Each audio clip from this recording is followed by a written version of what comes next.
श्रोताओं नमस्कार। लोकतंत्र के चतुर्थ स्तंभ के रूप में मीडिया हमारी अभिव्यक्ति, विचारों के प्रेषण और संवाद का एक सशक्त माध्यम है। जहां मीडिया की आम जन को, जनमानस को प्रभावित करने की क्षमता की जब हम बात करते हैं तो वो पूरे जनमानस पर अपना प्रभाव रखती है। इतना अधिक प्रभाव बिना जिम्मेदारी के नहीं आता। मीडिया के क्षेत्र में जो कार्य कर रहे हैं उनकी जिम्मेदारी भी समाज के प्रति उतनी ही अधिक होती है। 3 मई को विश्व प्रेस स्वतंत्रता दिवस, इस अवसर पर बदलते दौर में मीडिया की भूमिका और भविष्य की राह, इस विषय पर चर्चा के लिए आज हमने स्टूडियो में आमंत्रित किया है सूचना एवं जनसंपर्क विभाग के डिप्टी डायरेक्टर श्री हरिशंकर जी आचार्य को एवं सूचना और जनसंपर्क विभाग के retired joint director Shri Dinesh Chandra ji Saxena को। सबसे पहले आपका हम आकाशवाणी बीकानेर की तरफ से स्टूडियो में स्वागत करते हैं। नमस्कार, धन्यवाद जी। हरिशंकर जी, सबसे पहले हम आपसे ये जानना चाहेंगे कि आज हम विश्व प्रेस स्वतंत्रता दिवस पर जब हम बात कर रहे हैं तो ये जो दिवस पूरे विश्व में मनाया जाता है, इसके क्या उद्देश्य रखे जाते हैं, क्या लक्ष्य हैं, इस वर्ष की क्या थीम रखी गई है? देखिए, सबसे पहले तो मैं विश्व प्रेस स्वतंत्रता दिवस की हार्दिक शुभकामनाएं देता हूं। मैं आपको बताना चाहूंगा कि वर्ष 1993 में वैश्विक स्तर पर यह तय किया गया कि प्रत्येक वर्ष 3 मई को हम विश्व प्रेस स्वतंत्रता दिवस के रूप में मनाएंगे। इसका उद्देश्य यही था कि प्रेस की आजादी के महत्व के बारे में जनमानस को बताना कि आज पूरी दुनिया में प्रेस की क्या स्थिति है, प्रेस दुनिया में अपनी क्या भूमिका रखता है। और लक्ष्य भी यही था कि प्रत्येक व्यक्ति प्रेस और प्रेस के प्रतिनिधियों का सम्मान करे और एक प्रेस प्रतिनिधि किन विकट परिस्थितियों में अपना काम करता है उसके प्रति वो अपनी कृतज्ञता भी रखे। जहां तक इस वर्ष की थीम की बात है तो जो थीम रखी गई है वो है a press for the planet, journalism in the face of the environmental crisis. और इस थीम के तहत 3 मई को पूरी दुनिया भर में अलग अलग कार्यक्रम होंगे। भारत में भी प्रेस को लोकतंत्र का चौथा स्तंभ माना जाता है, तो भारत में भी इस थीम को लेकर कई तरह के कार्यक्रम आयोजित किए जाएंगे। जी बिल्कुल, भारत में भी 3 मई को प्रेस, जर्नलिज्म और जो एनवायरनमेंट अवेयरनेस की बात इस वर्ष की थीम में की गई है, उसको लेकर बहुत से कार्यक्रमों का आयोजन होना है। सक्सेना साहब, जब हम मीडिया की बात करते हैं तो मीडिया के जो एक शुरुआती दौर था, फिर कुछ बदलाव आए, तकनीक का युग आया और हम आज के दौर तक पहुंचे हैं। मीडिया में आए जो बदलाव हैं, इस पूरे बदलाव की इस यात्रा को आप किस तरह से देखते हैं? शर्मा जी, परिवर्तन संसार का नियम है जी। जिस प्रकार दुनिया के प्रत्येक क्षेत्र में परिवर्तन आए हैं, उसी तरह से मीडिया के क्षेत्र में भी बड़े बदलाव देखने को मिल रहे हैं। भारत के परिप्रेक्ष्य में देखें तो आज़ादी से पूर्व पत्रकारिता को एक मिशन के रूप में माना जाता था, लेकिन आज़ादी के बाद का जो दौर है वो एक अलग तरह का दौर है। आज़ादी के बाद डेवलपमेंट एक्टिविटीज़ हैं, एग्रीकल्चर है, टेक्नोलॉजी है, साइंस है, तो इसमें एक बड़ा बदलाव एक महसूस किया गया। देश की आज़ादी में प्रेस और प्रेस प्रतिनिधियों का महत्वपूर्ण योगदान रहता है। उस दौर में पत्रकारिता के माध्यम और साधन भी सीमित हुआ करते थे जी। जो आज इस दौर में किसी सूचना को लक्षित वर्ग तक पहुंचाने में समय लगता था, लेकिन आज हम प्रिंट मीडिया से इलेक्ट्रॉनिक मीडिया और इलेक्ट्रॉनिक मीडिया से होते हुए सोशल मीडिया के दौर में आ चुके हैं, जहां पलक झपकते ही सूचना हजारों लोगों तक पहुंचाई जा सकती है और पहुंच रही है। इस दौर ने प्रेस की स्वतंत्रता का दायरा और अधिक विस्तृत कर दिया है। मैं इस बदलाव को सकारात्मक दृष्टि से देखता हूं। जी, बहुत महत्वपूर्ण बात आपने बताई कि जो ये परिवर्तन आया है, ये प्रिंट से इलेक्ट्रॉनिक और इलेक्ट्रॉनिक मीडिया से लेके अब सोशल मीडिया तक हम लोग पहुंच गए हैं। और इसके साथ ही जो मीडिया का दायरा है वो लगभग, जिसे हम कहें, 100% हो चला है। ऐसा कोई भी व्यक्ति या कोई भी समाज का ऐसा वर्ग नहीं है जो मीडिया से अछूता रह गया हो। जी हरिशंकर जी, जब हम आज के युग में बात करते हैं तो आज का युग इंटरनेट का युग है, सोशल मीडिया का युग है। जैसा कि अभी सक्सेना साहब बता रहे थे कि इस दौर में जो सूचनाओं का संप्रेषण है वो बहुत तीव्र हो गया है। ऐसे में देखने में आता है कि एक जो आम जन है, जो इंटरनेट का इस्तेमाल करता है, सोशल मीडिया से जुड़ा है, उसके सामने कहीं ना कहीं ये प्रश्न रहता है कि जो कंटेंट उसके पास में आ रहा है वो कितना विश्वसनीय है। एक फैक्ट चेक की हम बात करते हैं, फेक कंटेंट की बात करते हैं। आपसे जानना चाहेंगे कि आम जन जब मीडिया का उपयोग कर रहा है, मीडिया से कोई सूचना ले रहा है, तो वो किन बातों का ध्यान रखे, कैसे इस चुनौती से निपटे कि जो कंटेंट वो ले रहा है वो विश्वसनीय है, तथ्यपरक है और सत्य है? देखिए, विकास होता है तो चुनौतियां भी आती है जी। मीडिया के क्षेत्र में भी कई तरह की चुनौतियां आई हैं। प्रिंट मीडिया का जब दौर था तो विश्वसनीयता मैं मानता हूं कि सर्वाधिक हुआ करती थी, और उसके बाद इलेक्ट्रॉनिक मीडिया का दौर आया, आज सोशल मीडिया का दौर आ गया है। सोशल मीडिया के इस दौर ने मैं ये मानता हूं कि प्रत्येक व्यक्ति को अभिव्यक्ति का अधिकार दिया है जी, जो कि सबसे अच्छी बात है। और लेकिन जहां तक इसकी विश्वसनीयता की बात है तो निसंदेह कई बार कुछ लोग ऐसी पोस्ट सोशल मीडिया पर कर देते हैं जिनकी विश्वसनीयता हम मानते हैं कि वो विश्वसनीय नहीं होती है जी। ऐसे मामले में मेरा ये मानना है कि इंटरनेट ने हमें कई तरह के विकल्प दिए हैं। हमें उस पोस्ट पर विश्वास करने से पहले उसको अलग अलग प्लेटफॉर्म्स पर जांचना चाहिए। मैं आपको बताऊं कि सरकारी स्तर पर हमने फैक्ट चेक की व्यवस्था भी, चाहे भारत सरकार हो चाहे राजस्थान सरकार हो, फैक्ट चेक की व्यवस्था की है। पुलिस में भी ऐसी व्यवस्था होती है। मतलब सरकारी व्यवस्था पर यह बताने का प्रयास किया जा रहा है कि कोई चीज सत्य है, असत्य है, लेकिन हमें अपने विवेक का उपयोग करते हुए उसको समझना भी होगा, उसको जानना भी होगा। जी, ये सबसे बड़ी बात मैं शर्मा जी मानता हूँ। जी, ये निश्चित तौर पर अभिव्यक्ति की स्वतंत्रता तो सोशल मीडिया के आने से मिल गई, लेकिन कहीं ना कहीं एक जिम्मेदारी भी हमारी बढ़ी है कि हम कोई भी कंटेंट चाहे खुद भी साझा कर रहे हैं या हम सोशल मीडिया से ले रहे हैं, उसकी विश्वसनीयता की जांच और परख अवश्य कर लें। सक्सेना साहब, मीडिया जो है वो हमेशा से एक सामाजिक बदलाव का कारक रहा है।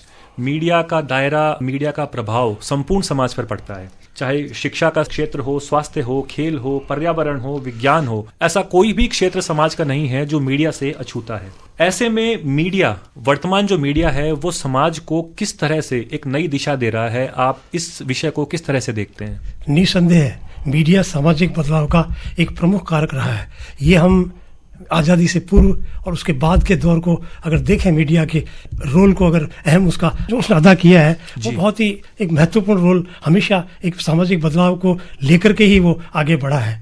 मीडिया के आज के दौर ने पूरी दुनिया को एक ग्लोबल विलेज के रूप में नई पहचान दिला दी है और इंटरनेट का यह युग एक क्षण में अपनी बात दुनिया के समक्ष पहुंचा सकता है। इसके मद्देनजर बड़े मीडिया हाउसों और सोशल मीडिया इन्फ्लुएंसर्स को चाहिए कि वे समकालीन सामाजिक कुरीतियों और इससे जुड़े दूसरे मुद्दों को उठाएं और तथ्यों के साथ पाठक के समक्ष रखें, ताकि विभिन्न सामाजिक बुराइयों को समाप्त करने में मीडिया का महत्वपूर्ण योगदान बना रह सके।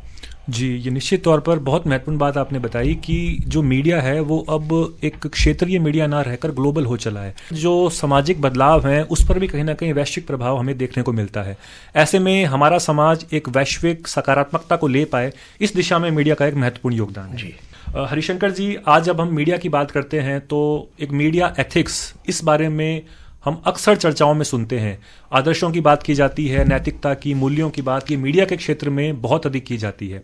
आपसे ये जानना चाहेंगे कि जो मीडिया के क्षेत्र में कार्य कर रहे हैं, मीडिया के क्षेत्र से जुड़े हैं, वो कैसे अपने आदर्शों को बरकरार रख पाए, किन बातों का ध्यान रखें जब वो अपने कलम का उपयोग कर रहे हों, अपनी रिपोर्टिंग कर रहे हों, कैसे अपने आप को निष्पक्ष रखते हुए मीडिया के समक्ष प्रस्तुत कर पाएं?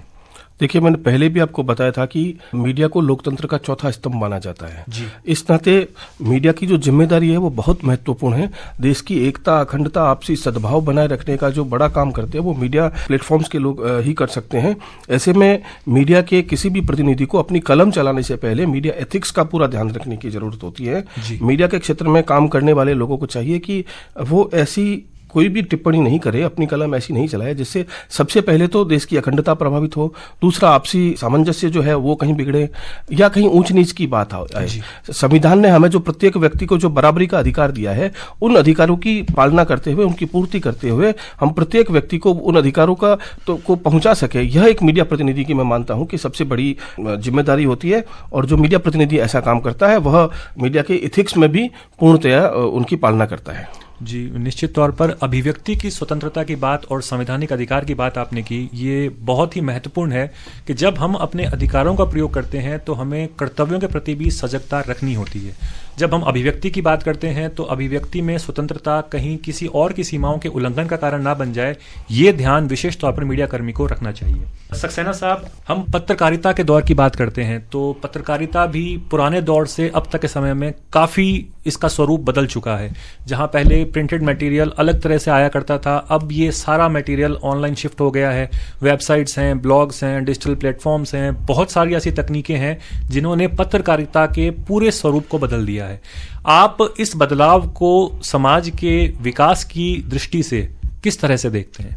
शर्मा जी, एक्चुअली इसमें जो बदलाव का जो दौर है वो तकनीकी तौर पे तो बहुत ही सकारात्मक चल रहा है, लेकिन खबरों के तौर पे और अन्य क्षेत्रों में जो उसकी भूमिका है ना, वो थोड़ी सी उसकी दशा ठीक में नहीं मानता।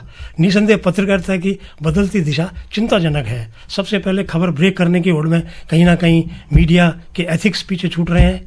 इसने पत्रकारिता की पवित्रता को भी प्रभावित किया है।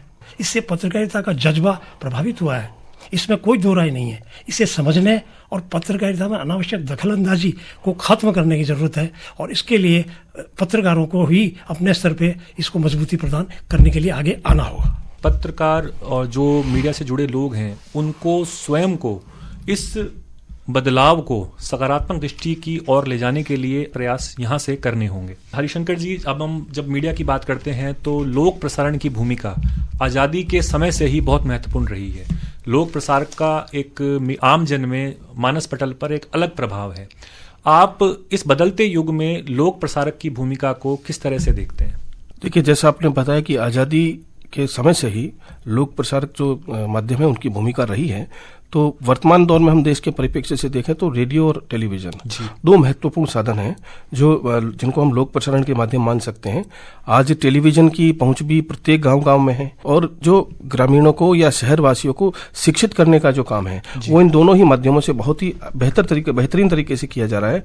टेलीविजन पर जो अलग अलग धारावाहिक होते हैं, जो प्रश्नोत्तरियां आती है, जो प्रतियोगिताएं होती हैं, जो विज्ञान अभिरुचि के कार्यक्रम होते हैं, खेलों के कार्यक्रम होते हैं, ये सभी घर बैठे मिलने से एक तो उनको शिक्षा का जो स्तर है वो बढ़ रहा है, दूसरा मुशायरा है, संगीत है, नृत्य है, ये उनको मनोरंजित करने का काम करते हैं। इसके साथ साथ व्यवहारिक ज्ञान बढ़ाने के भी कई कार्यक्रम इन दोनों माध्यमों से आ रहे हैं और वैज्ञानिक उपकरणों और प्रसारण तकनीक के साधनों के कारण इनमें गतिशीलता आई है और एक चमत्कार के दौर पर हम इनको देख सकते हैं। देश में लोक प्रसारण माध्यमों ने राष्ट्रीय एकता और अखंडता को, जैसा मैंने आपको पहले भी बताया, राष्ट्रीय एकता और अखंडता को मजबूत करने के साथ साथ सामाजिक समरसता, लोक संस्कृति की विविधता में एकता का जो संदेश दिया है, यह देश के लिए अत्यंत महत्वपूर्ण है। शर्मा जी, शिक्षा, सूचना और मनोरंजन के अपने दायरे को संपूर्ण समाज की ओर लेकर जाकर जो अखंडता, जो एकता का संदेश आपने बताया, ये लोक प्रसारक की एक महत्वपूर्ण भूमिका आज के परिप्रेक्ष्य में भी विद्यमान है और यहाँ से आगे भी इस क्षेत्र में लोक प्रसारक महत्वपूर्ण भूमिका निभाएगा। मीडिया के क्षेत्र में आज हम बात कर रहे हैं। प्रेस स्वतंत्रता दिवस के अवसर पर हम जब ये बात कर रहे हैं तो लोकतंत्र के चौथे स्तंभ के रूप में मीडिया हमारे सामने रहता है।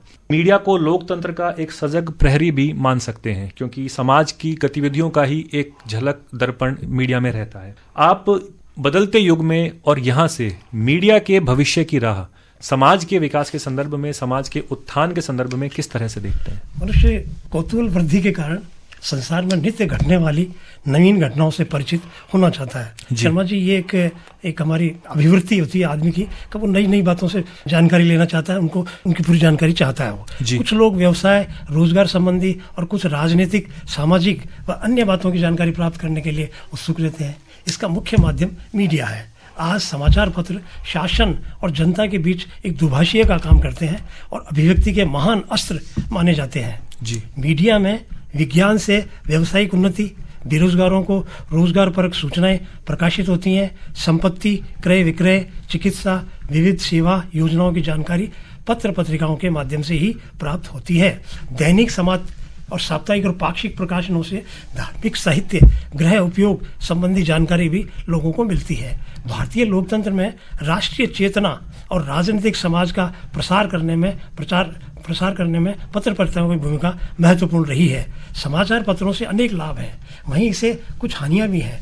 इस और समुचित ध्यान देकर स्वच्छ पत्रकारिता से ही देश और समाज का भला किया जा सकता है। जी, निश्चित तौर पर स्वच्छ पत्रकारिता की बात आपने की कि मीडिया का कोई भी दायरा हो, अगर हम स्वच्छता के मूल्यों को, स्वच्छता के पैमाने को अपनी पत्रकारिता में हर क्षण शामिल रखें तो हमारा जो मीडिया है वो समाज को एक नई दिशा दे सकता है। हरिशंकर जी, आज हम विश्व प्रेस स्वतंत्रता दिवस के अवसर पर ये परिचर्चा कर रहे हैं। आज के युग में मीडिया की जब हम बात करते हैं तो निजता का और डेटा सुरक्षा, ये एक महत्वपूर्ण प्रश्न हम सभी के सामने है। बहुत सी बार ऐसे देखने में आता है कि सोशल मीडिया प्लेटफॉर्मों पर, डिजिटल प्लेटफॉर्म्स पर या कोई अन्य माध्यमों से हमारी निजता में एक, जिसे कहें, सेंध की आशंका रहती है।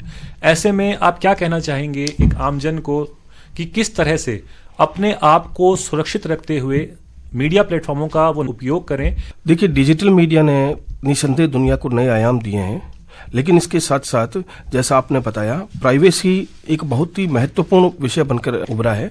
हमें सोशल मीडिया के किसी भी प्लेटफॉर्म का उपयोग करने से पहले प्राइवेसी पर पूरा ध्यान देने की जरूरत है। इसके कुछ इथिक्स हैं, हमें उनको अपनाना पड़ेगा। चाहे पासवर्ड हम ऐसा रखें जो थोड़ा सा कलिष्ठ हो, हम पासवर्ड किसी को नहीं बताएं, ये भी जरूरी है। हमें सामान्य ऐसे साइबर लॉ जिनकी हमें जानकारी होनी चाहिए कि हमारे साथ अगर कोई हमारे साथ ऐसी कोई घटनाक्रम हुआ है जिसमें हम साइबर अटैक के शिकार हुए, तो हम किस तरह से उसको बच सकते हैं, ये हमें जानकारी होनी चाहिए। सबसे बड़ा यही माध्यम है। अगर हम सावधानी रखते हैं, थोड़ी सी इन नियमों की जानकारी रखते हैं, तो हम साइबर अटैक जैसे आजकल जो हो रहे हैं उनसे हम बच पाएंगे। जी बिल्कुल। थोड़ी सी सतर्कता, थोड़ी सी जानकारी और थोड़ी सी जागरूकता, ये अगर हम रखते हैं तो मीडिया के क्षेत्र में जो भी हम डाटा सुरक्षा की या निजता की बात करते हैं, उससे अपने को, अपने परिवार को और समाज को सुरक्षित रख सकते हैं। विश्व प्रेस स्वतंत्रता दिवस, आज इस अवसर पर हम ये परिचर्चा कर रहे हैं। आपसे चलते चलते हमारे श्रोताओं से, सबसे पहले सक्सेना जी, आपसे संदेश के तौर पे आप क्या कहना चाहेंगे हमारे श्रोताओं को इस अवसर पर? आज के इस महत्वपूर्ण दिवस का उद्देश्य प्रत्येक नागरिक को जागरूक करना है कि वे प्रेस और प्रेस प्रतिनिधियों का पूरा सम्मान करें और उनके कार्यों के प्रति कृतज्ञता व्यक्त करते रहें। और इनकी स्वतंत्रता और इसकी सुरक्षा के लिए हम सभी को हर वक्त चौकन्ना रहकर रहना चाहिए और हमें इनकी मदद के लिए भी हमेशा आगे आते रहना चाहिए। जी, एक संदेश हरिशंकर जी आपसे भी हम हमारे श्रोताओं के लिए इस अवसर पर लेना चाहेंगे। संदेश यही है कि प्रत्येक व्यक्ति प्रेस का सम्मान करे, जी, प्रेस प्रतिनिधि का सम्मान करे। एक प्रेस प्रतिनिधि किन विकट परिस्थितियों में काम करता है, हमने देखा कोरोना का अवसर था या दूसरे अवसर होते हैं, अत्यंत प्रतिकूल परिस्थितियों में एक प्रेस प्रतिनिधि को काम करना पड़ता है। उस काम का सम्मान करते हुए जो लोकतंत्र के चौथे स्तंभ के रूप में प्रेस को मान्यता दी है, हम उसका सम्मान करें और लोकतंत्र को मजबूत करने में अपनी भागीदारी निभाएं। मेरा यही संदेश विश्व प्रेस स्वतंत्रता दिवस के अवसर पर। जी, निश्चित तौर पर प्रेस का सम्मान, प्रेस कर्मी का सम्मान और समाज का सम्मान। आज विश्व प्रेस स्वतंत्रता दिवस के अवसर पर बदलते दौर में मीडिया की भूमिका और भविष्य की राह, इस विषय पर परिचर्चा में हरिशंकर जी और दिनेश चंद्र सक्सेना जी, आप हमारे स्टूडियो में आए और मीडिया और प्रेस से जुड़ी इतनी महत्वपूर्ण बातें आपने हमारे श्रोताओं के साथ साझा की। इसके लिए आकाशवाणी बीकानेर की तरफ से आपका बहुत बहुत धन्यवाद। धन्यवाद। आकाशवाणी बीकानेर को मैं भी धन्यवाद देना चाहता हूँ। बहुत बहुत धन्यवाद जी।